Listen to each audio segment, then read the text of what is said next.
two members of the Regional Service Commission staff. So at the back of the manager report, you kind of see a summary of the considerations that were taken to come up with these recommendations.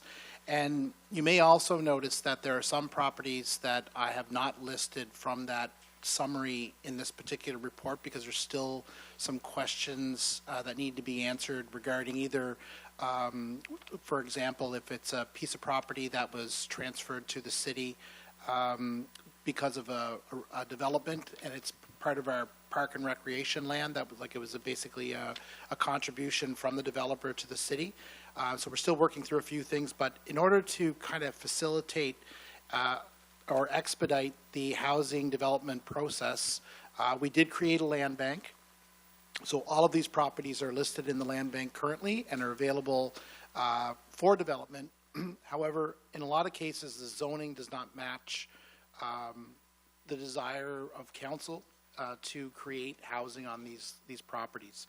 So the committee, again, which also includes myself, the mayor, Councillor Summers, Councillor Arsenault, and Councillor DePlacy, and our economic development officer, Paul McGraw from the city, went through these and reviewed them and made some recommendations as to which properties should be rezoned and what those rezonings should be. Now, I should also mention that while I'm just here to talk about the rezonings of where they should end up, they're very likely some of these have no residential designation and will require an amendment to the municipal plan. So it will call for a public presentation, which will allow the public to give their input also on some of these properties. But I again, not sure if it'll go in one big lump sum or if it'll be individual motions for each one. I guess that'll be determined either through the clerk's office or through the planning services. But as you see, the committee has come up with a number of recommendations for the intended zonings where we would like to see them, which we believe will again allow for an expedited housing process when developers come, because they'll be ready and these will be approved by council for the types of developments that are allowed on these properties.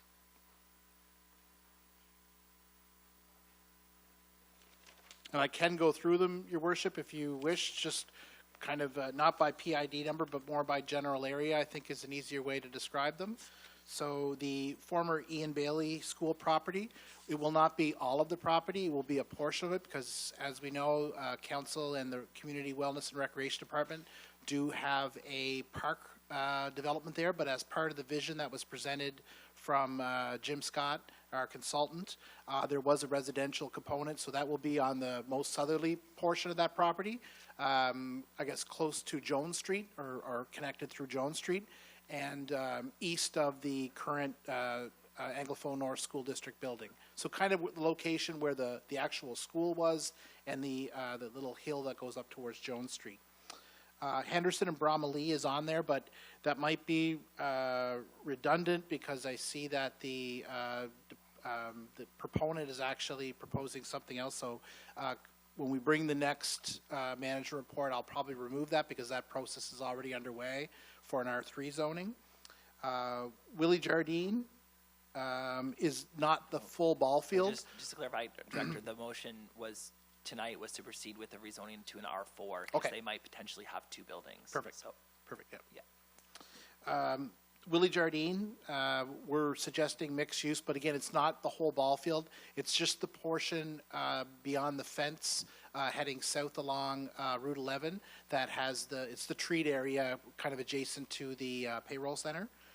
Old King George Highway is currently a pit that was used by the Department of Public Works, a gravel pit, and it's adjacent to Graveyard and another R4 property. So that one's a little bit different.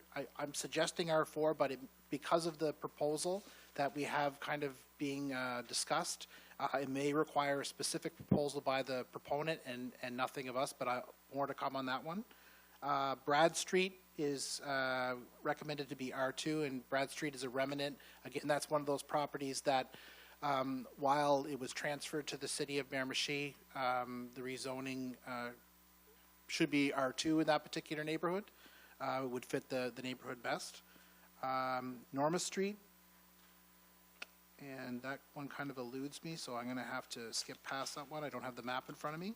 And then you have 3 remnants on Hill Street that all make up one big piece of property, just past Chatham Auto Body. That, again, we're recommending R4 for that property because it does have access to existing water and sewer. It's just on the fringe of where those services end.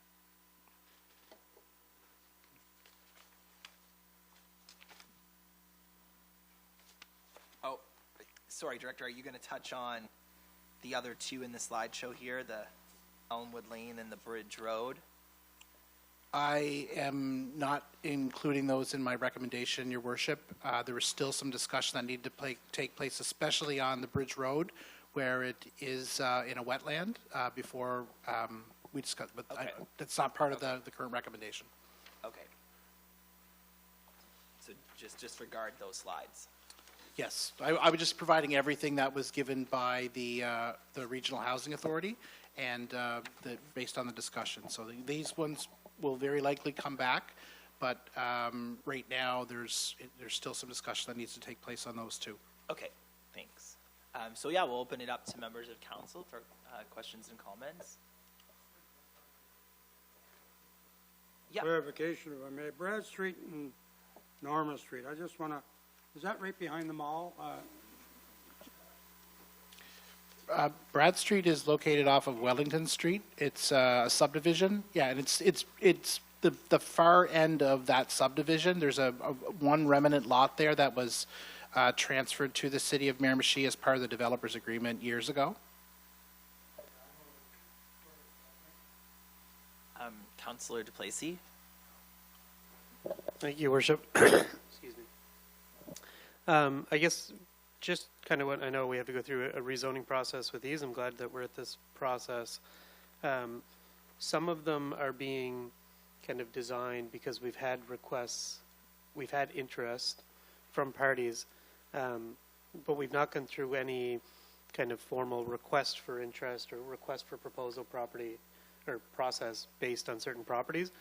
Is that in the plans at all? Like, for example, let's say that the Willie Jardine ball field, we're looking to find that row house model, or we're looking to find workforce housing specific to a certain neighborhood. Are we going through any request for proposals based on the kind of needs, and are we kind of dovetailing that with these zoning requests? I'm seeing that kind of logic play out, but it seems to be from folks that are already knocking at our door as much as ones that we're kind of saying this feels like R4, but who builds it, I guess, and do we have a process to establish that? Through the chair to Councillor DePlacy, so our new disposal of land policy that we adopted to kind of help facilitate housing certainly does indicate that an expression of interest would be warranted, but we've been very fortunate that the marketing, whether it's direct or indirect, of the fact that the City of Miramichi is making this property available for housing development has created a number of unsolicited requests that we're in the process of putting together and to present to council for consideration. But in the future, I would certainly recommend to council that we do initiate an expression of interest. I look at that Harkins property as one of the prime ones. So once you have a vision that's been established for that particular property, it's already zoned multi-use, and it seems like there was some interest based on the viewing to develop some type of housing in that particular portion of property. Happy to hear that, because I think there's value in having an objective process play out and not necessarily having to make the decision once there's a room full of proponents asking us to make zoning decisions. So I'm encouraged to hear that we will be going through some kind of intentional process and aligning that with some of the housing research that's been done through the Housing Authority. So thank you. Thanks, Councillor. I would like to just build on what you're saying as well. And the idea of doing RFPs or EOIs came up at yesterday's Affordable Housing Working Group meeting as well. And I think it's something that either that group or council as a whole could also advance those and ask staff to do that type of an exercise on any given property as well. But just to speak to these blanket rezonings, I think that this is in line with best practice of effectively pre-zoning for the best or maximum housing developable use in all of these properties, whatever that is. And that's what what I'm hearing in the conversations we're having provincially is that we should be doing whatever we can to get everything as move-in ready as possible, but that these are not necessarily correlated to any specific proposal at this time, but just to us maximizing the building potential on all of these lots.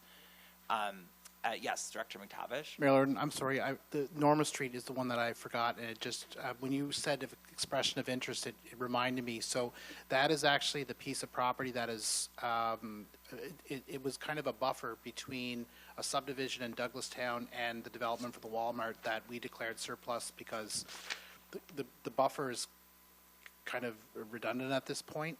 So what we intend to do is to rezone that to facilitate a housing development, and that specific property would be one that we would recommend to an expression of interest because I think it's a high-value property, and you, council could probably really get some really dynamic proposals to consider for that particular area.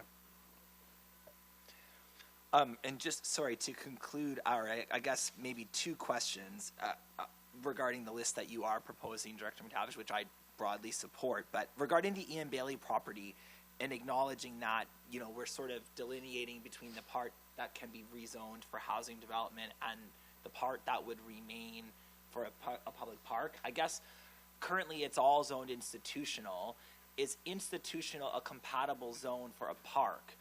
And I guess I'm asking because if it isn't, and we're rezoning all of these properties, maybe we should throw in a rezoning of that one to be appropriately zoned for a park because that is what we intend to use it for, and we should do our best to be in compliance with our own zoning provisions on our property. So can anyone answer the question of is institutional a compatible zone for a park space? I'm not, Sure. Mr. Mayor, I'm not sure if it is or not, so I'm not in a position to comment on that, but I do believe that if we are going to, if it is council's intention to create some type of park in that area, and a rezoning is required, that now would be a great time to subdivide that property, at least draw the line of where we intend to do it, and zone at the same time, so. So can you check, and then if it does need to be rezoned, include it in the list as it proceeds? Yes, I will certainly look into that. Okay, and then similarly with Bromley, or Henderson Bromley, that property, I know in speaking with the manager about the rezoning that's been initiated already this evening for the public housing units, that the only part that's included in that is the part that the province is interested in.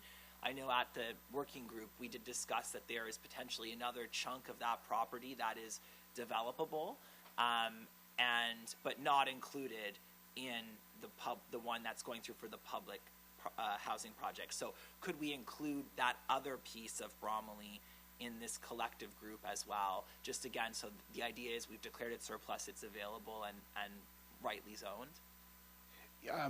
Mr. Mayor, to answer that question, we did have a conversation with the Director of Public Works concerning the remainder of that particular property.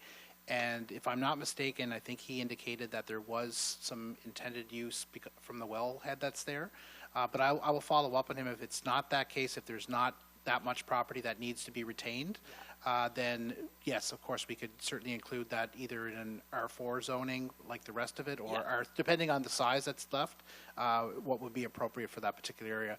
But I will say there are some challenges getting the infrastructure down to that portion because it is there would need to be quite an extension of the water and sewer service because it's not there right now. However, it can be done. Yes, and I would just 2 points on that. I do seem to recall at one of our conversations at the working group was that we did identify that there was a portion of the property that needed to be reserved for the well field, the part that was going to the province, and I believe there was still a third part in the middle that would be developable. Although not yet serviced, I would again just sort of reiterate, we're going to have to run services even closer for the public project anyway, the public housing project, and then they're that much closer. So just because it's not serviced, I wouldn't necessarily use that as a reason not to rezone it at this time. So if there is some to be rezoned, I would ask that to be brought back with the collective list. And if you guys can look into it. Yeah, thanks. But overall, this is an exciting initiative, and it's in line with what other communities are doing, and doing everything we can. As Director McTavish referred to it as the marketing, we are marketing, but the reality is it is a housing crisis. So, you know, we are looking to do everything we can, and this is an important initiative of that. So, I guess this evening, as you can see in the management report, we would need to make a motion to initiate the rezoning process for these.